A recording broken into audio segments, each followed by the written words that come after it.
Okay, today is day 4 of the 67 steps program, and today's lesson was about the law of 33%, and all about to do with mentors. So this is one of my favorite videos, and I took a lot of notes.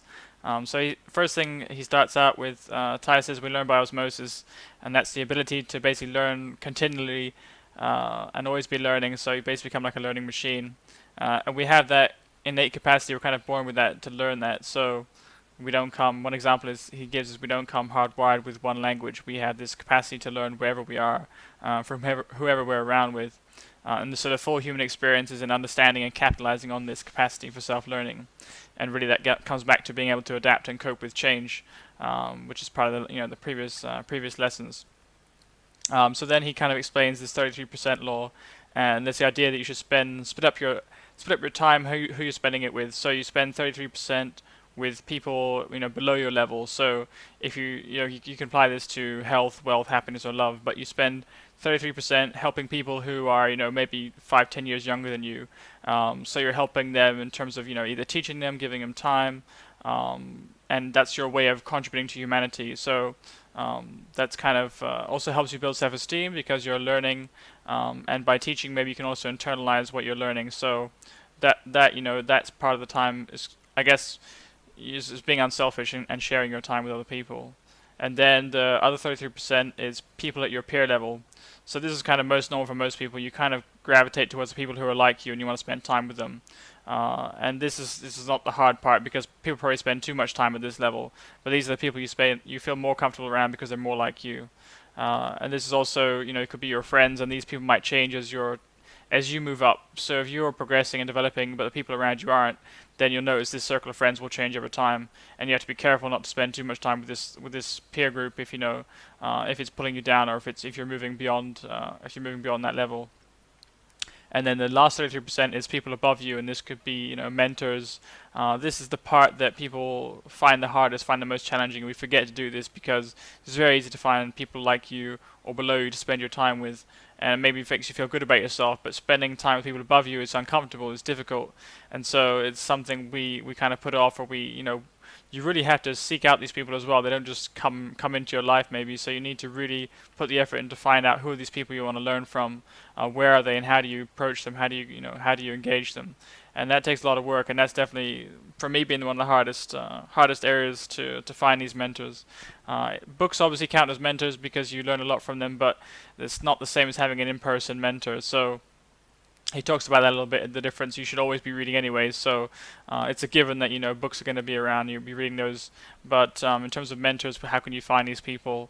I think that apart from books, obviously you have like podcasts, you have YouTube videos, people talking all kinds of great advice, crazy advice on the internet. So I've learned a lot through that, just being online, searching out these people, listening to them, following them in different areas, mainly in health and wealth is my main interest. And so I've got a lot of good advice from those people, but again, it's probably not the same as having an in-person mentor who's really going to, sit down with you, give you that one-to-one advice and really be honest with you and show you where you're not pushing yourself or where you could do better. And so that this idea is not going to be exact in terms of 33%, but if you even just log your time for a day or a week, I think it will surprise most people, or maybe it won't. How your time is being spent right now, and probably it's nowhere near 33%. So even with all the podcasts and audio and video I listen to, it's probably around 20%, I would say, right now. And obviously I would love to get an in-person mentor, someone who is really 5-10 years ahead of where I want to be, and is aligned with the area that I want to grow in. So you could have different mentors for health and for wealth, and he kind of talks about this, that no one's going to be perfect and no one's going to have all the attributes you want from a mentor. So you're not gonna find one guy who has everything, every capacity or every trait that you want to have. And you can't afford to be too picky if you say, this guy he hasn't got a good family, or he's not happy in his home life, but you can still get a lot of value out of the business he can teach you in terms of business skills, and to grow that side of you. So you just have to be careful and pick the best people in each area that you think you want to emulate them in those areas. Doesn't necessarily mean you want to be like them in all areas of their life, and that's because there's no perfect person, there's no saint. So this this process of seeking out these people and spending time around them is really going to make you feel uncomfortable, and basically you're not going to get the good life by taking the easy road. So you always need to push yourself, and that's something I think that we maybe understand, but we don't really apply it. For me, that's definitely one area I need to do better. I talked about this in yesterday's video about the difficulty I've had, or the challenges I've had in pushing myself to really accept and be humble in seeking out mentors who can really help me grow. So he says that real good mentors are still doing something with their lives. So they're busy people. They're not professional teachers. They're not trained mentors. So they can be rough around the edges, and it's really up to you as a student to toughen up and learn from the real world. And the hard part is what makes it great. If it was easy, you wouldn't get anything out of it. So because they're busy, you obviously need to be persistent. You don't want to be seen as too clingy, or that might put people off as well. So. And then he mentions, most of the greatest minds of the last century all had a mentor. So people like Einstein, etc., etc. Even the great philosophers like Plato and Aristotle all had great mentors. So no one just picks everything up by themselves. They all have great teachers, and obviously the more teachers you have, the more that can really push and accelerate your progress.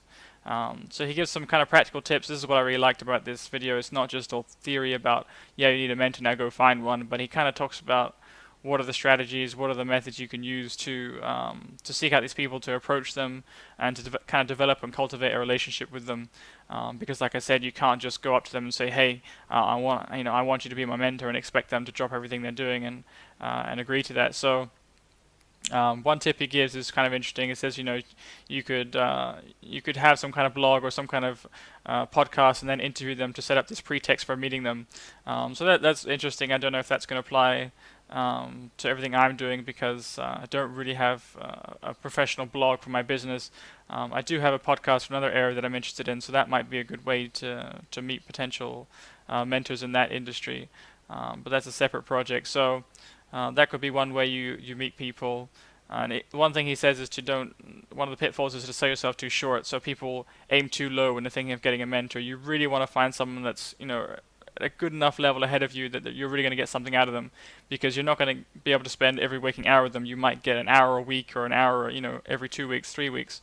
So it's got to be someone that's really got something special to share, and you've got to really think big when you're putting your list together of who you want to spend your time with, who you want to learn from. You got to make sure you aim big, and so that's definitely something I got to think about, and make sure that the mentors that I want to learn from have really got something, they've already got something set up for their lives in that direction that I want to move in, and that they're really doing what I want to achieve for myself.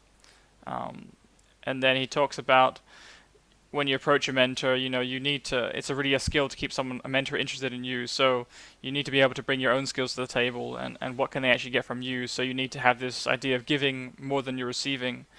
He says it's a good 3-to-1 ratio of giving more than you're receiving. So this applies to a lot of things, but it's this idea of reciprocity, that if you give something, that person will want to give something back to you. And so you need to find a way to add value to people. You can't just go to them and take, because that's not a balanced or a fair relationship. And even if you're giving 3 times as much as you're receiving, the part that you're receiving from someone like that with all that experience is going to be massive. So that's some advice that he gave. And then the other thing he suggested was to set this 18-month goal to actually meet this person in person. So it could be that this person is somewhere halfway around the world, or they're just super busy, they're running a company, they got no time, and so you got to really be patient and persistent to when you're approaching them, not to be too desperate or too clingy, and also to keep them interested over time. So maybe you could start following their blog, show that you've actually taken their advice. Maybe they have some courses or products, and you've actually gone through those to understand what their approach is.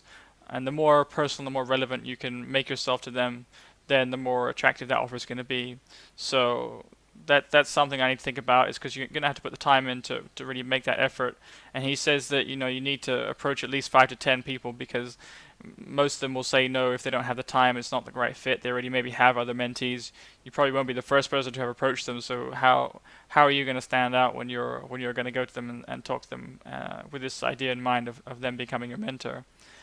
So that's definitely something to think about. Is you need to make sure you're doing this not just one person, because if you put everything into one person and they are not able to support you or help you, then you need to make sure you have other things to fall back on. So maybe you have it, like he says, an A list, a B list, and a C list of potential mentors in different categories. It could be health, could be wealth, and love and happiness, and then you know developing a strategy for reaching out to them. So I could definitely use my online marketing skills to put something together to help me to reach out to these people, because I'm in Turkey and I'm always traveling, and so probably in a different part of the world to a lot of the people that I want to be mentored by. But like I said, in 18 months you can easily set something up where you're in the same country and same parts of the world, and as long as they see the value in your relationship, then they will give that time to you. So I need to think about how do I put that into practice, and start cultivating that relationship for the next 18 months. I think definitely going through their materials and really understanding where they've come from, what their background is, and how you can relate to that and how you can express that, so you can remind them of how they were at your age. And I talked about this yesterday as well, but it's very relevant today. So that's some ideas for how to keep them engaged and keep them interested while you work towards meeting them in person, without appearing like a stalker, he said. So it was quite funny. Some pitfalls that people make is they maybe stay too long in a relationship with a mentor. Things are changing because people are always changing. The person you meet is maybe not the person in the next year or the next 2 years. So you got to know when to quit and move on if things aren't working out for both of you. That doesn't mean it's you wasted that time, because you got something out of that relationship, and then it's time to look for the next one. So don't get stuck in that situation, and also don't get stuck in an internship where you never actually see the person.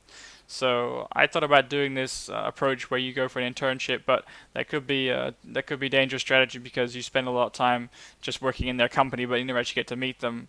Maybe they don't see the value in meeting with you. So I think internship is maybe a good place to learn your craft, but maybe not the best place to get a mentor, unless it's a smaller company, and then you're going to be exposed to that person more. In a larger company, maybe that's not gonna work. So there's definitely something to think about there. He talked about this before. It's part of a recipe for having all-round mentorship, because lots of people are no longer alive, and you can still learn a lot from them. So it's like making friends with the eminent dead, as Charlie Munger puts it. So that's obviously something you want to have around and always be reading, always be learning, and so that's a given. So he suggests you start with the top and the best. Don't aim too low. Put your A list together, B list together, C list together, and then work out a strategy for approaching these people. Keep your messages short and succinct. Don't waste their time. Make sure you're being clear on the value you can offer to them, and if it's the right person at the right time, then things will click, and that's great. You'll get that opportunity to start cultivating that relationship. So what I'm going to take away from this lesson, this video, is who's my A list, and 5 to 10 people in those areas across health, wealth, love, and happiness. And definitely some of these people I already know, who I respect and admire from the work that they do online. They put out a lot of good content. I've learned a lot from those people. So I'm going to really think about how I can approach them, how I can add value to them, using the skills that I've developed for my own business, and also showing them that I've taken their advice and I'm actually following their methods and their strategies to grow myself. So I need to put together that plan, and by the end of the 6-7 days, that's going to help me obviously increase my humility score as well, because the weakest score was on approaching mentors and finding mentors. So I'm going to be doing that over the course of this program. And yeah, that's it for this day. So we'll be back tomorrow.